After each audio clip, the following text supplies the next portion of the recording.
ట్రంప్పై హత్యాయత్నం. వాషింగ్టన్లోని హిల్టన్ హోటల్లో వైట్ హౌస్ కరస్పాండెంట్ల విందులో ఘటన. కార్యక్రమంలో Trump, Melania Vance, Usha Hegseth Rubio తదితరులు. హాల్లో 2500 మంది పైగా అతిథులు. హోటల్లోకి వెళ్లేందుకు యత్నించిన దుండగుడు. భద్రతా చెక్ పాయింట్ వద్ద కాల్పులు. వెంటనే ట్రంప్ను, వాన్స్ దంపతులను సురక్షిత ప్రాంతానికి తరలించిన అధికారులు. ఎదురుకాల్పులు జరిపి నిందితుడిని అదుపులోకి తీసుకున్న సీక్రెట్ సర్వీస్ ఏజెంట్లు. కాలిఫోర్నియాకు చెందిన థామస్గా గుర్తింపు. నేను అదే హోటల్లో ఉన్న కే పాల్. అమెరికా అధ్యక్షుడు డొనాల్డ్ ట్రంప్ పాల్గొన్న వైట్ హౌస్ కరస్పాండెంట్ల విందులో కాల్పులు కలకలం సృష్టించాయి. వాషింగ్టన్లో శ్వేత సౌధం సమీపంలోని హిల్టన్ హోటల్లో ఏటా ఈ విందు ఏర్పాటు చేస్తారు. శనివారం రాత్రి జరిగిన విందుకు అధ్యక్షుడు ట్రంప్, ప్రథమ మహిళ మెలానియా, ఉపాధ్యక్షుడు జేడీ వాన్స్, ఆయన సతీమణి వాన్స్ సహా పలువురు నేతలు, జర్నలిస్టులు, ప్రముఖులు దాదాపు 2500 మంది హాజరయ్యారు. భారత కాలమానం ప్రకారం రాత్రి 8:30 గంటల సమయంలో అందరూ విందు ఆరగించేందుకు సిద్ధమవుతుండగా ఒక్కసారిగా కాల్పుల శబ్దం వినిపించింది. ఆ సమయంలో వైట్ హౌస్ కరస్పాండెంట్స్ అసోసియేషన్ అధ్యక్షుడు జియాంగ్తో ట్రంప్ మాట్లాడుతున్నారు. వెంటనే అప్రమత్తమైన సీక్రెట్ సర్వీసెస్ ఏజెంట్లు, ఇతర సిబ్బంది విందు జరుగుతున్న హాల్లోకి ప్రవేశించి ట్రంప్, మెలానియా వాన్స్, రక్షణ మంత్రి పీట్ హెగెస్, విదేశాంగ మంత్రి మార్కో రూబియోలను అక్కడి నుంచి సురక్షిత ప్రాంతానికి తరలించారు. కాల్పుల శబ్దం వినిపించడం, భద్రతా అధికారులు రావడంతో వందలాది మంది అతిథులు ఆహాకారాలు చేస్తూ పరుగులు పెట్టారు. చాలామంది ప్రాణభయంతో డిన్నర్ టేబుల్ కింద దాక్కున్నారు. 5 నుంచి 8 రౌండ్ల కాల్పుల శబ్దాలు వినిపించినట్లు విందులో పాల్గొన్న వారు తెలిపారు. కాగా ఏటా జరిగే శ్వేత సౌధం మీడియా కరస్పాండెంట్ల విందుకు అధ్యక్షుడి హోదాలో ట్రంప్ హాజరవడం ఇదే తొలిసారి కావడం గమనార్హం. అసలు ఏం జరిగింది? డిన్నర్ వద్ద సీక్రెట్ సర్వీసెస్ బృందం ఏర్పాటు చేసిన భద్రతా తనిఖీ కేంద్రాన్ని దాటుకొని ఓ దుండగుడు షాట్ గన్, హ్యాండ్ గన్, పలు కత్తులతో హోటల్లోకి ప్రవేశించేందుకు ప్రయత్నించాడు. అడ్డుకున్న భద్రతా సిబ్బంది పైకి కాల్పులు జరిపాడు. వెంటనే ఎదురు కాల్పులు జరిపిన సిబ్బంది అతన్ని వెంబడించి అదుపులోకి తీసుకున్నారు. ఈ కాల్పుల్లో ఒక సీక్రెట్ సర్వీస్ ఏజెంట్ గాయపడినట్లు Washington DC police commissioner Jeffrey వెల్లడించారు.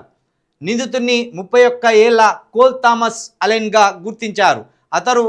అతను కాలిఫోర్నియాలోని టొరెన్స్ ప్రాంతానికి చెందినవాడని, హిల్టన్ హోటల్లో అతిథి అని జెఫ్రీ చెప్పారు. కాల్పుల ఘటనలో అతిథులెవరికీ ఎలాంటి హాని జరగలేదన్నారు. థామస్ను సోమవారం కోర్టులో హాజరుపరచనున్నట్లు చెప్పారు.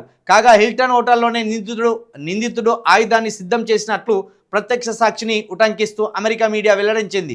కాగా ట్రంప్, ఆయన ప్రభుత్వంలోని అధికారులే నిందితుడిని లక్ష్యమని తాత్కాలిక అటార్నీ జనరల్ అండ్ మీడియా వెల్లడించాడు. భయపడుతూ బతికే రకం కాదు ట్రంప్. ఎవరి థామస్ అసలు? విందులో కాల్పులు పాల్పడిన నిందితుడు కోల్ థామస్ అలెన్ 31, ఉన్నత విద్యావంతుడు కావడం గమనార్హం. అతను కాలిఫోర్నియాలోని టొరెన్స్ ప్రాంతవాసి అని పోలీసులు గుర్తించారు. థామస్ లింక్డ్ఇన్ ప్రొఫైల్ ప్రకారం కాలిఫోర్నియా ఇన్స్టిట్యూట్ ఆఫ్ టెక్నాలజీ నుంచి 2017లో మెకానికల్ ఇంజనీరింగ్లో డిగ్రీ పూర్తి చేశాడు. అనంతరం కాలిఫోర్నియా స్టేట్ యూనివర్సిటీ నుంచి కంప్యూటర్ సైన్స్లో మాస్టర్స్ పూర్తి చేశాడు. 2018లో వీడియో గేమ్ను తయారు చేశాడు. ఇటీవల మరో గేమ్ను అభివృద్ధి చేస్తున్నట్లు లింక్డ్ఇన్లో వెల్లడించాడు. 2014లో జెట్ ప్రొపల్షన్ ల్యాబ్లో నాసా నిర్వహించిన ఫెలోషిప్ ప్రోగ్రాంలో కూడా పాల్గొన్నాడు.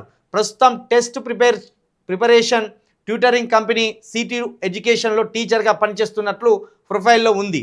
థామస్ డెమోక్రాటిక్ పార్టీకి సానుభూతిపరుడని సమాచారం. కమలా హ్యారిస్ అధ్యక్ష ప్రచారానికి $25 విరాళం కూడా ఇచ్చినట్లు ఎన్నికల సంఘం రికార్డులో ఉంది. ఇట్లా దాక్కున్నారు కాల్పుల సమయంలో. కాల్పుల భయంతో టేబుల్ల కింద దాక్కున్న అతిథులు.